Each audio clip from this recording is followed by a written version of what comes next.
Turns over to 3. It's time for the Lake Martin Sports Roundup, covering all local and area sports and teams, with your host, Scott Hardy. And your phone calls at 256-234-6221. If it's sports in the Lake Martin area, we cover it. The Lake Martin Sports Roundup, right now. And good Tuesday evening out there to everybody, and welcome into the Lake Martin Sports Roundup show presented by JR's Sports Bar and Grill. Brett Pritchard and Scott Hardy here with you till 7 o'clock, and we're glad that you've joined us here in the Lake Martin area here on 97.5 Kowaliga Country or Charter Channel 3 on your cable there. And Scott, it is hard to believe we're in week 3 of the high school football season, and a lot to talk about tonight with the teams that were in action this past week and the games and the results. We're excited about college football season, obviously starting off this week in a couple of days, 2 days away from a game of semi interest in the SEC with South Carolina and North Carolina getting things started. So looking forward to talking about that one and a lot more. But Scott, it's in full swing. I mean, it needs to slow down just a little bit, at least for high school. I mean, we're going into week 3 right here. Yeah, and I was thinking about that too, and how quickly it goes by. You want it to come here so quickly, and then once it gets here, it passes you by. But again, I'll take football whenever I can get it. And I'm just thinking about this time last year. This, a couple of days would be Thursday, and then that's when Texas A&M's quarterback comes out and has one of the better opening games you could have. And then the train derails, and then their season goes down the drain. So just shows you how quickly things can change. But I'm excited for football, both high school and college. Yeah, give us a call, 256-234-6221 to be part of the Lake Martin Sports Roundup show. Again, we'll be here at JR Sports Bar and Grill till 7 o'clock. But a ton to go through. And, Scott, the Outlook does a tremendous job with the Sports Extra that comes out on Saturday every week in the paper. So you need to make sure you grab you an Outlook every Saturday, and this week's paper has Tyree on the front, and actually it's got Maxwell on the front, not Tyree. It looks like that 8 there, Tyree in the background. But Maxwell, that's a good place to start, because I'm going to tell you something, that he had a tremendous game against Central Clay. Really did a good job running the football. We knew that he was going to be a guy that Benjamin Russell relied heavily on in the spring, had a really good game against not Bob Jones, but Muscle Shoals. And he finally had a coming out party this past Friday night, Scott. And I know you got the stats there, but going to rely heavily on him as a 1-2 attack with Tyree in the backfield. Yeah, and he was a player who came on toward the end of last season, and everybody kind of saw what his big playmaking ability was, and kind of excited about what he'd be able to do in this offense, especially with Tyree and that home run threat that you kind of missed a little bit with Chase. But as you said, 27 carries, 155 yards, 2 touchdowns for him. And, I mean, he could have gone for a lot more had they left him in. I mean, he was just dominating, and a lot of that had to do with the play of the offensive line. The snap problems that were in week 1 after one bad snap in the first quarter, and nothing else was mentioned about it. So that was great progress on that end. So I think things are starting to come together, at least early on in the process. And so it couldn't come at a better time when you travel to Opelika to take on the Bulldogs. If you have not gone on our Facebook page and seen the clips of the highlights from this past Friday night, you need to do that. And you want to talk about an offensive line clinic? If you want to learn how to play offensive line, you need to go watch the 3-minute highlight film that Justin Clayton put together for us. And Daniel Bland went. I thought he went ahead and became a cheerleader, or forced the Central Clay guy to be a cheerleader there, because he ran them all the way up into the middle of the cheerleaders. But you're taught as an offensive lineman to block till you hear the whistle, and that's exactly what he did. And he plays like a man possessed. We talked about Caleb Brooks and what he'd do is he'd block you probably a little bit past the whistle. Got called for it a couple times, but you got to establish a reputation as a group up front that will get after your tail and that will stay on you past the point of attack. And that's what all of our linemen do. Carter Jones up front, as you said, learning. That was just his second start. Really improved from week 1 to week week 2. I mean, this is a kid that's 6'1", 290 pounds. He passed 190 pounds a long time ago, but about 290, 300 pounds as your center. You've got Big Anthony Parker on one side. I mean, you got Smoot at one guard. You got Bland at one guard. You got a couple of guys in Lutz, Davis Lutz at one tackle, and then you got Alexander out there as well that swap in and out at right tackle. So you got some really big kids on the offensive line, but not only are they big, they're real physical and they're in shape. And Tal Morrison does a great job with working with his offensive line. And we've had some really good offensive linemen over the last 3 or 4 years, Scott, that aren't here. And most of the time in high school, you lose the caliber of linemen like Stuart Ward and Caleb Brooks and Michael Blake and the likes of those guys. Most high schools feel that loss, and they are very good linemen, but they've really stepped in. The new guys have really stepped in so far, but they'll have their hands full Friday night with Opelika. Yeah, and for those who I haven't had really an opportunity to talk about the Wildcats since week 1. I was off last week, but being on the sidelines, I have a whole different view of just how exciting it is down there, and the offensive line play and our defensive line play in the trenches. We've been so physical, as you almost said. got ran over down there. And it was when Daniel came over. He came over to see you, didn't he? He came over, and you got to see the play, the hit that Tay had. I mean, that was, as you call it, that was a wonderful call too. If anybody has a chance to check it out, it was really a good call. But Tay Robinson knocked somebody's helmet off, not literally, but I mean, it could have, and they did call the fumble. It started a run of 3 straight possessions for Central Clay with turnovers there, and that was really the turning point in the game as the Wildcats went on to win 38-7. It was one of those games where it's kind of a tale of 2 halves, which was what was similar to week 1 with BC Rain. But against Opelika this week, hopefully the Wildcats will be able to get on to a faster start, and they'll have the opportunity to. They probably left more points on the board than actually are stated, especially in the first quarter, in the first half. So hopefully the Wildcats can get it together and capitalize on the opportunities that they have. Yeah, we'll preview the Benjamin Russell Opelika game in the next segment. We're up against a break, Scott. I'm going to tell you something. You look down, we'll run down scores from around the area, but when you have a tough time deciding who the player of the game is, like we did Friday night, all of us up there in the booth, we're kicking it around, and you came up from the sideline after talking to Coach Horn, Randy, and Coach Coleman, and Justin Clayton, our producer. We got a team now up there. Wildcat Football Network has grown into a sure enough team, and I'm telling you, love what you're doing on the sideline, man. You do a great job down there. It really adds another dimension to the broadcast, and so many times over the last 15 years, we've had guys that might get an injury or something might happen on the sideline that we don't have an opportunity to relay to the rest of our audience out there that's listening. So you're down there now. It's a good time. Just don't get run over. I don't want you to have to report on your own broken leg. All right. So just watch out for Daniel Bland. But when we come back, we'll preview the Opelika game as Benjamin Russell heads down 280 to take on the Bulldogs, and we'll talk about some of the guys to look for because Opelika's got some really good players on their team. They won a thrilling game, 31-30 over Auburn this past Friday night. We'll talk about that and more when we come back. We'll also take your calls, 256-234-6221. Stay tuned. More of the Lake Martin Sports Roundup presented by JR's right after this.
Welcome back, everyone, to the Lake Martin Sports Roundup Show presented by JR Sports Bar and Grill. Brett Pritchard and Scott Hardy here with you till 7 o'clock, and we'd love to hear from you. If you've got a call that you'd like to call in and comment about anything on a game that you went to this past Friday night, if you'd like to comment about a game that's coming up this Friday night, we'd love to hear from you, and we'll run down some scores from around the area before we go into the preview of this Opelika game. And once again, we start region play, Scott, and really I hate to say it, but the two teams that I feel like have the best shot at winning the region play each other right out of the gate. So Opelika and Benjamin Russell, not to say that the loser cannot come back and win the region, but you definitely have a leg up because whoever wins this game has the tiebreaker over the other one. The other one has to lose twice for you to do that, and you got to play perfect from there on out. So it puts a lot of pressure on you to have a chance. But the good thing about the playoffs, the top 4 seeds go to the playoffs. The top 2 get to be at home. So that's what you're playing for. I know we're talking about playoffs in the third week, but that's what you play the game for, is to have a chance to get to the playoffs and play for a state championship. We'll run down scores from around the area.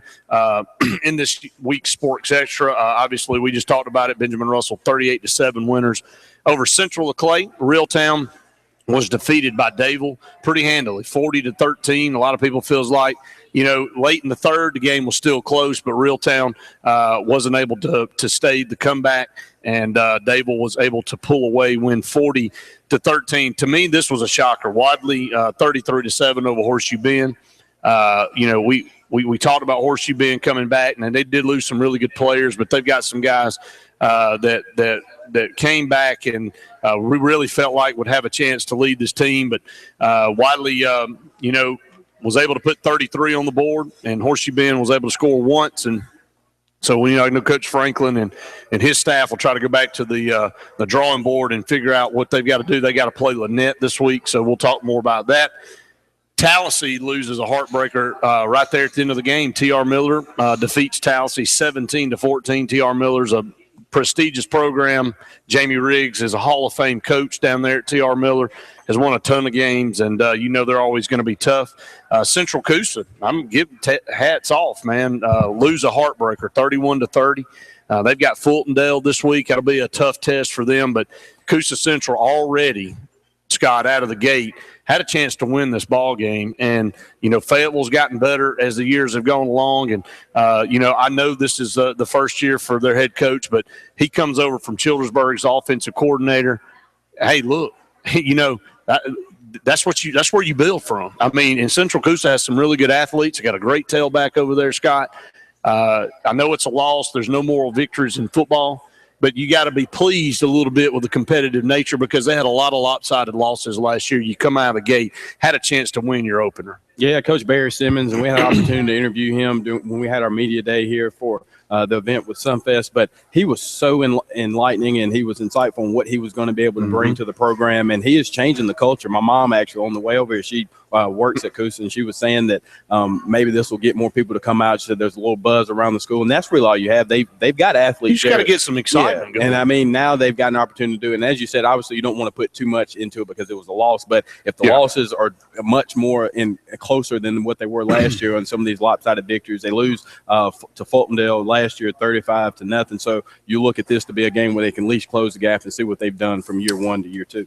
Well, we'll run down some more scores and take a break. We'll come back and then break this Opelika Ben Russell game down. This one, to me, Scott, and I'm not saying anything, but Eufaula beat Russell County 61-6. And I mean, look, this is a game. Last year, Benjamin Russell went to Eufaula and was one of the biggest blowouts I don't have to say it like it is. One of the biggest blowouts in the first half that I've witnessed in some time. When Eufaula had some really good athletes out on the field, but I mean, just could not do anything and just mistake after mistake and turnover after turnover. I think it was 35-0 at the end of the first quarter. And if I can remember right, and I'm not trying to make light of the situation, but for them to turn around and score 61 on Russell County, and I don't know what's going on at Russell County. I mean, I'm just saying, I'm not saying that Eufaula can't rebound and play better, but my Lord, 61-6. And, the big running back for Opelika, we'll talk about him in just a minute. was at Russell County, and he transferred out. And, just a few years ago, we went over to Russell County, and they played us pretty tough, Scott, with him, and had some pretty good – yeah, I mean, they had some guys that could really, really get after it. But I just had to make mention of that in 5A. We'll go down to 6A and talk about an opponent, several of Benjamin Russell's opponents. Chelsea defeated Briarwood Christian 21-16. Chilton County 40-6 over Jemison. You slide on down. Pell City 51-7 over Lincoln. Opelika with that 31-30 win over Auburn. We'll talk about that game in the next segment. Muscle Shoals, the team that Benjamin Russell played in the Jamboree, won 49-7 over Hazel Green. And, Muscle Shoals is the team up north in 6A, in my opinion. I mean, there's some great teams, obviously Clay Chalvin, the Birmingham area, but I'm talking about up north. Really, really a good team. And I thought we had our way with them offensively in the Jamboree. Now, that's a Jamboree game. And, but our ones and ones went against each other. I was very impressed. And it's the first time we've been able to really see Muscle Shoals up close. We talk about them a bunch. We don't get to see them a lot, Scott. So wanted to see how we matched up, and I felt really good when we walked out off the field at Jacksonville State. Yeah, and the last couple of seasons, Benjamin Russell and Muscle Shoals have been right there 1 and 2 for the top 2 defenses in the state of Alabama. That's right. That's one of the programs that we kind of compared ourselves to. And we won 2-0. And we won. Yeah, so that was that. So obviously early in the season, but you can tell that that's going to be a team you want to look at toward the season, kind of see what you're looking at. But I've always wanted the opportunity to play them in the regular season. Hopefully we can make that happen. Okay. One more score, and then we'll get a break. Does Edgewood have any competition? I mean, they beat Coosa Valley 68-8. Now, I'm going to tell you something. Coosa Valley Academy is a good football program. They've had a good football program up there for a long time. I mean, you can drive onto the school, drive into the school. You can see the banners. You can see the sign out front. I don't know what kind of machine this is down in Edgewood, man. They got the quarterbacks from Canada. They've got another player from Nigeria. They, Prince Tegas from there, who's at Auburn, was a major get, and you're going to see him really explode on the scene. He's raw talent, but he's a guy at 6'8" and can run unbelievable for his size. I don't know if Edgewood may never lose again. I know I'm not trying to exaggerate, but I mean, are they 6 years without? I don't think they've lost a loss. Yeah, I don't think so. I mean, we'll go back and look at it. That's insane. Glenwood Academy is over there in Phoenix City, and they won 68-0 over Sherwood Christian. And Glenwood is who Edgewood's had to play the last few years, and they've owned them. So, I mean, I don't know. I'd love to hear some people call in. AISA. I'd like to see how Edgewood would match up against some of the, the HSA opponents. What would they equate to A-wise, probably? 2A, 3A, somewhere around in there. I mean, that'd be Madison Academy kind of. Line them up. Yeah. I mean, wouldn't that be interesting? That would be a good matchup. So we'll take a break. When we come back, we'll talk about the Auburn-Opelika game from last week, because Benjamin Russell will travel down 280, kind of recap that. Some players to look for and listen for on Friday night on the Opelika side that you'll hear right here on the Wildcat Football Network. Stay tuned. More of the Lake Martin Sports Roundup presented by JR's right after this.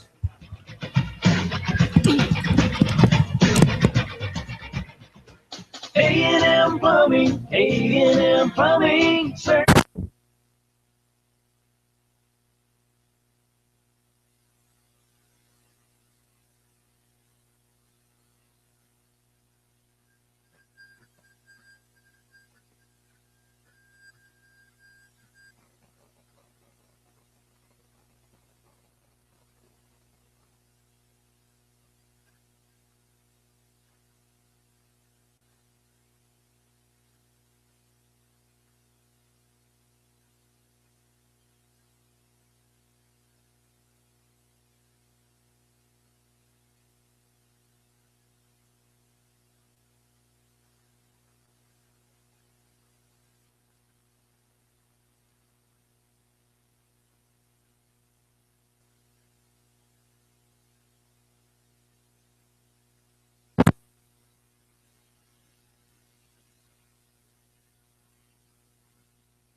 Welcome back, everyone, to the Lake Martin Sports Roundup Show presented by JR Sports Bar and Grill. Brett Pritchard and Scott Hardy here with you for about 30 more minutes at JR Sports Bar and Grill. Come join us up here. Give us a call, 256-234-6221. Been running down some scores. Here was a shocker, Scott, and you look at Brantley falls to Laverne. Now, that's a rival game, and it's an out-of-region game, but Laverne wins 26-12 over Brantley. Brantley, your state champs last year. I mean, so, you know, it's a big deal there. So, with a loss there early in the season, but we'll go back and shift gears and go back to Benjamin Russell High School. They are 2-0. They will go down 280 to take on a very tough Opelika team. And, you know, Opelika has been a rival game around here for a long time. We didn't play them for a little while when we split classifications, but this is what high school football is all about. And now put yourself in Opelika's shoes. They play Auburn, which is their in-county rival, and it was a capacity house, and it was packed, and the emotions run high, and they win a close game, 31-30 at the very end. Now they've got to turn around and get ready for Benjamin Russell, and both teams are 2-0, and you know they're ready to get, you know, set the tone for the region and see which one can get the leg up. So you're looking at a situation with Opelika coming off an emotional game. We'll start there, Scott. They got to get ready. Again, this is that was the 90th meeting between Opelika and Auburn. Opelika leads that series 44-42-3. We have a similar type series going with them as well. So 2 emotional games for them with the Wildcats coming down 2-8. Yeah, and you could almost say that for the Wildcats as well. They take on Central of Clay, and that, you know, that's where Danny Horn formerly coached, and there you could tell after the game we had to wait a little bit to do his post-game interview. So many people came up in admiration and just saying thank you and being a part of that. So you have an emotional game this week, and then you come back, and obviously everybody who's from the area, from both communities, Auburn and Alex City and Opelika, know how big this rivalry is. And again, this is the game that, for the most part, more than likely will determine who finishes number 1 in the region. I mean, the schedule last season, Benjamin Russell goes 9-1. The only loss comes to Opelika. So again, Opelika comes in with a little more, I think, excitement now, especially off of the fact that they host Benjamin Russell following Auburn. So I think the crowd will be just as amped. I have a couple of friends from Opelika, and they actually do some help with the play-by-play, and they are calling for it, and I'm pretty excited to see what's going to happen next week. This Friday. Well, this Friday night, down 280. If you can't make it, definitely tune us in right here on the Wildcat Football Network, 97.5. Kowaliga Country, the pregame show at 6:30. I'll be in the locker room with Coach Danny Horn, and then we'll kick it off at 7 o'clock, the Karen Chanel State Farm Insurance first half kickoff. Slated for 7 o'clock at Bulldog Stadium. If you are out of range of the radio signal, you can tune us in on live stream at WKGA975.com. You can go there and listen live, so you can pick us up on your smartphone, wherever you might be around the world. Pick up Wildcat football. One of the guys you're going to be hearing me call out a bunch, and I'll be calling his name all night because he's the guy under center, is Jake Bentley. He was a transfer in from South Carolina. His dad's on the coaching staff at Auburn University. A highly touted player. Scott, let's just be honest about it. He's a 6'3", 6'4" size, 210, 215-pound quarterback with a strong arm. They're going to throw it around. They threw it around quite a bit against Auburn. He was 12 of 24 throwing the football, 249 yards, a couple touchdowns. He did have a pick, though. He's able to run the ball a little bit, not known to run it that much, but can run it when he wants to. So Benjamin Russell defensively, going to have to stay assignment football. They're going to test our cornerbacks. They're going to test our safeties. They're going to go after our secondary, so it's very important. Rodney Carroll on one side. We've got a couple of young guys trying to learn the position on the other side. So they watch film. They understand that we've been beaten a couple of times in the first 2 games. So don't be shocked for Jake Bentley and the offensive coaching staff for Opelika to try to go over the top on us. Yeah, and, that would be somewhat of an area of concern for the Wildcats, although Rodney Carroll has shown that he can be a lockdown corner. He will have more than likely their best receiver, and that will be a matchup that you'll want to see. But the matchup I'll really be interested to see is how Tyree plays at the safety position. He'll be somebody that will and Jacob Rogers, who gets the first interception of the season for the Wildcats. So both of those players, I think the safety play of Friday's game will kind of determine the victory, whether or not the Wildcats can take it or not. Yeah, you look down the line and you look at, Bradley Northcutt was a seasoned quarterback for Auburn. Had a big night, and really it was a back and forth type of affair. Quickly though, that would have been such a huge momentum win for Auburn. They finished the season last season, and it wasn't really how they wanted. I think this could be one of those games where they still have an opportunity to score. They scored 31 with 30 points, but really would have liked to have seen Auburn get it and see what they could have done. But Opelika, again, I'm so excited. I know you're running down, but this is just going to be a big matchup. Yeah, there was a little bit of there was a sub-story to this game, unfortunately. And one of the things that went down in the game was after Auburn scored a touchdown to take the lead back 30-24, a fight broke out between two fans, and then it became a melee. Somebody in the crowd yelled "gun," and that everybody scattered, and forced fans to run both sides. They never found anybody with a gun. They did find the people that kind of started the deal and took care of it, and that was toward the end of the ball game. And it's just unfortunate, Scott, that something like that happens at a big rival. Not that anybody should be concerned going down Friday night to Opelika, but nowadays you just have to be on high alert all the time. And it's an unfortunate thing. Luckily, nothing happened in this situation other than somebody got in a fist fight, and then that's all it amounted to. But you got a guy in Josh Johnson going back to the football game as a tailback for Opelika, the one we talked about that transferred from Russell County. Is a tremendous running back. He's a big kid. It's hard to bring down. So you get him and Bentley in the backfield along with that big offensive line, Scott. They've got the tools at Opelika to really make a run at 6A. So do we.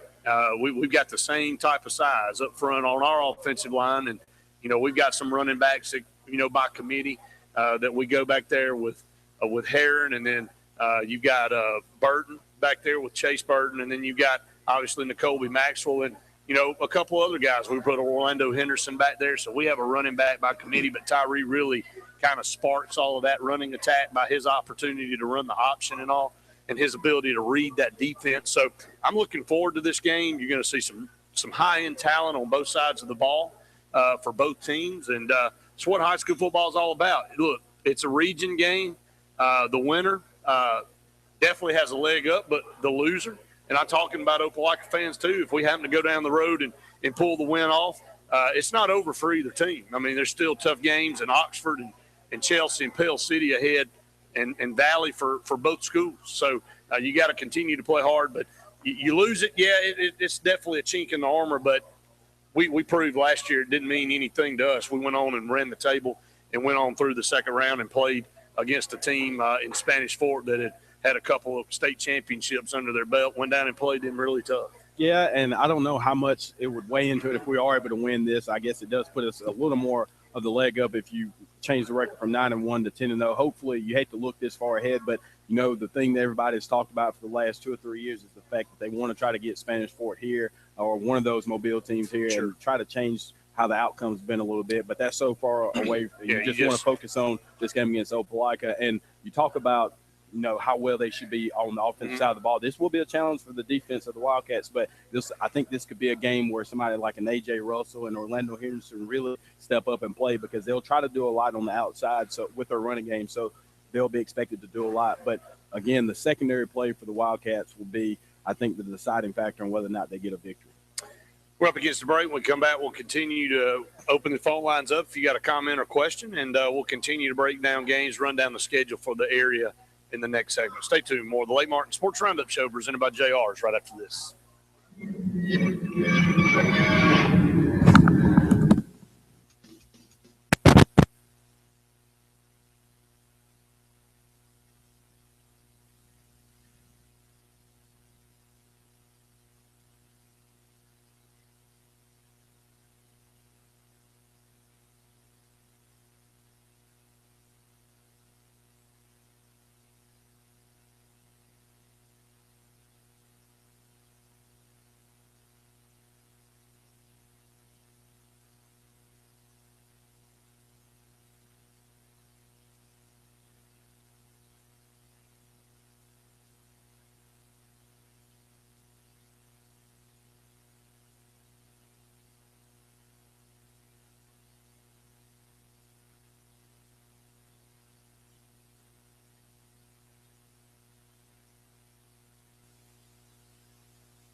Martin Sports Roundup Show presented by JR Sports Bar and Grill. Brett Pritchard and Scott Hardy here with you for about 20 more minutes. I'll slide over to Sports Blitz Live here in a little bit with Luke Robinson from 7 to 9 o'clock. So we want you to keep it tuned in right here. We've got a great show coming your way. A lot of great guests on the program. We'll have our Elite Series pro, Greg Vinson, who finished 5th in this last Elite Series tournament. Had a really, really good tournament up in Detroit, Michigan.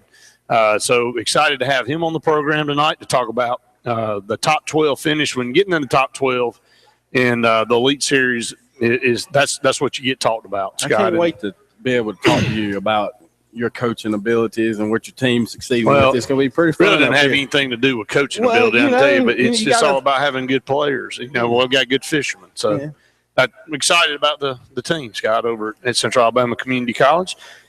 But we'll have a good show for you at 7 o'clock, Sports Blitz Live, coming to you throughout the state of Alabama. You want to keep it right here. Tune us in on Charter Channel 80 or Channel 3 if you got it tuned in right here. Or, of course, 97.5 Kowaliga Country. You can catch us there as always. Scott, let's run down our teams from around the area, and we'll start with, obviously, our Benson Russell Wildcats will be on the road at Opelika Friday night, and tune right in at 97.5 Kowaliga Country right here. As we said, 6:30 will be the pregame show, 7 o'clock the kickoff against the Opelika Bulldogs. Central Coosa will go on the road second consecutive week to Fultondale. It's a very good program up there, but they don't have Ardarius Stewart anymore, Scott. I mean, Ardarius Stewart has been at Alabama now for a couple of years, but really kind of put Fultondale back on the map. But Central Coosa coming off of, some momentum, only losing by a point right there. I think they will take that momentum up there to Fultondale. It'll be interesting to see how that game goes. Yeah, and I was just so impressed again with Coach Simmons, and I think what he's able to do from the offensive side of the ball will make them competitive, kind of get kids excited about the game. But this will be their first region game, and if they're able to win this one, this will put them already right at the top, so kind of get some momentum. And not to look ahead, but we look down their schedule. I mean, if they play the way they played in that first game, Scott, and I know that hurts to lose that game, but I see them winning 5 or 6 games this year. I'll be honest with you. Man, how big of a turnaround will that be, and have a shot to go to the playoffs this year with new head coach? And we wish them nothing but the best over there. We're looking forward to seeing if Central Coosa can get off the snide and turn things around. So we'll be keeping a close eye on the Cougars. Dayville Tigers. We look down their schedule. They'll go at home. They'll be at home against Beauregard. This has become a rival game for the Dayville Tigers as Beauregard comes to town. They opened up with a jamboree against Russell County, and then last week the first game started off as a count. And man, look, Reeltown and Dayville have been closed for the last several years. They ran away with this game against a very talented Reeltown team. We talked about the running back and the quarterback. And some of the guys they've got on defense, and Dayville really had their way, and it's really led up front. I'm telling you, he a wonderful, wonderful quarterback, but a wonderful athlete. And you look at Shondarian Jennings and his brothers at Alabama, but he is a top-end talent, and I heard his name called all night with Kevin Kill and Chad McKelvey calling the game. It was Shondarius did this and Shondarius did that, and makes a tackle and throws a pass and runs over here for first down. He's just an all-around great athlete and big frame.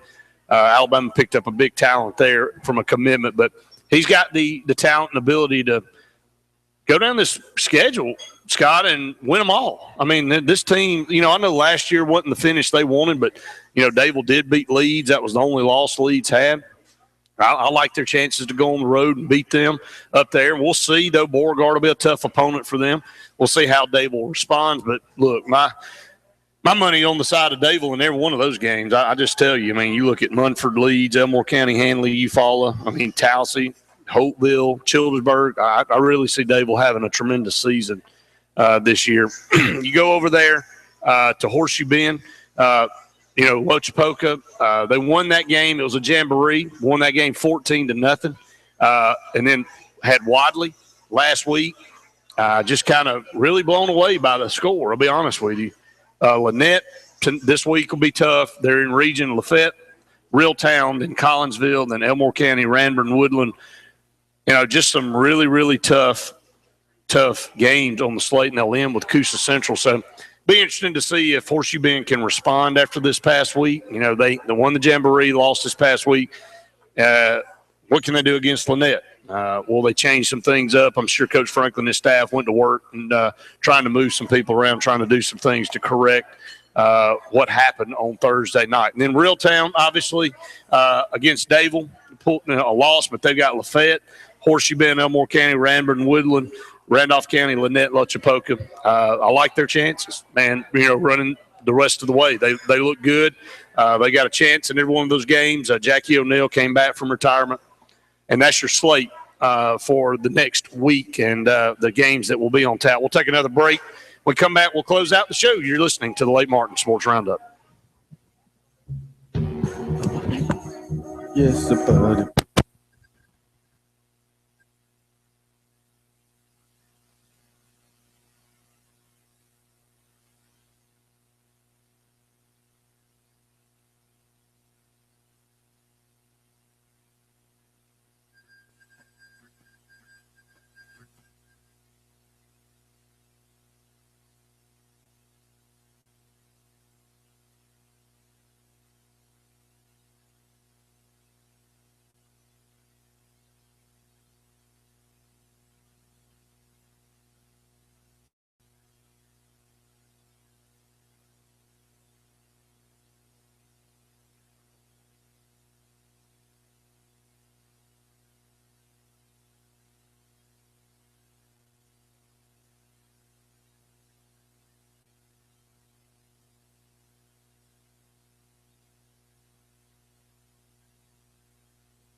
Welcome back, everyone, to the Lake Martin Sports Roundup presented by JR Sports Bar and Grill. Brett Pritchard and Scott Hardy here with you. A few more minutes.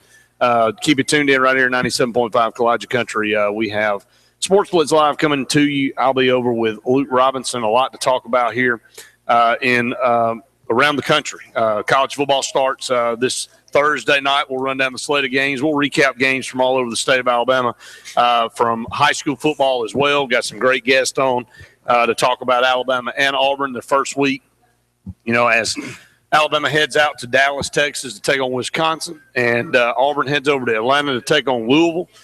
Some great storylines in both Both depth charts have been released now, so we'll talk about those. A lot of other things going on. Auburn opening up the stadium on Thursday night to watch the Jumbotron for the first college football game. So I don't know who got the invite to that. I don't know if anybody can show up or if it's just students or whatever it is. But somebody's going to get to go in there and watch the games and be the first, to really watch something go on that board. So it's going to be exciting there, Scott. A lot of stuff happening with college football, and of course, everybody's been jumping out of their skin. Tomorrow will be one day away. Yeah, and again, can't wait for this first game. South Carolina, North Carolina. South Carolina for the last 5 or 6 years, maybe a little longer than that, has usually been one of the teams involved in the kickoff. And so there's a lot of expectations, I think, from Steve Spurrier and the South Carolina faithful, but I'm not real sure that the rest of the country really feels that way. I know Andy and I have had various opinions on South Carolina's ability to win games this season. But, again, I'm looking forward to seeing you and Luke discuss all of this. And, again, only 2 days away from college football. Yeah, it is. As we are in the I don't even know what to say right there, but we're in the start of the college football season, and you look down through there. We'll run down Louisville, their results from last year, some of the players, of course, Wisconsin with a new coach, some of the stuff that's going on there. Les Miles goes to the hospital yesterday. There's a lot of storylines and stuff that go on, and we'll have some fun things that go on as well. Always fun when Luke and I get together, two totally opposite ends of the spectrum. We'll talk about his article in the paper. But anyway, Scott, depth charts released. Anybody surprise for you for Auburn or Alabama? There's a bunch of slashes on Alabama's depth chart at quarterback. I've never seen a depth chart with 5 guys at the top. Good luck with that, too. I want to hear how this is going to be spun by the Alabama faithful. But on the Auburn side, I will say that Casanova McKenzie not being the number 2, Trey Williams listed above him. That was kind of the expectation, I think, once Williams got established what he'd be able to do. But a major run stopper for the Tigers there. So we'll see what happens there. But I think it's still early in the process. It doesn't really matter. I think this is just something to get fans something to talk about and between that lull between now and Saturday. Well, we're going to go ahead and close it out, Scott. I'm going to slide over to Sports Blitz Live, and we'll leave you here at JR Sports Bar and Grill. We'll be back at 7 o'clock for Sports Blitz Live. So make sure you keep your dial locked right here to 97.5. And, again, college football season, 2 days away. Everybody's been waiting on it. So make sure you get ready. A lot of excitement week 1 for both Alabama and Auburn. For Scott Hardy, I'm Brett Pritchard saying we enjoyed it. Hope you have. See you next week.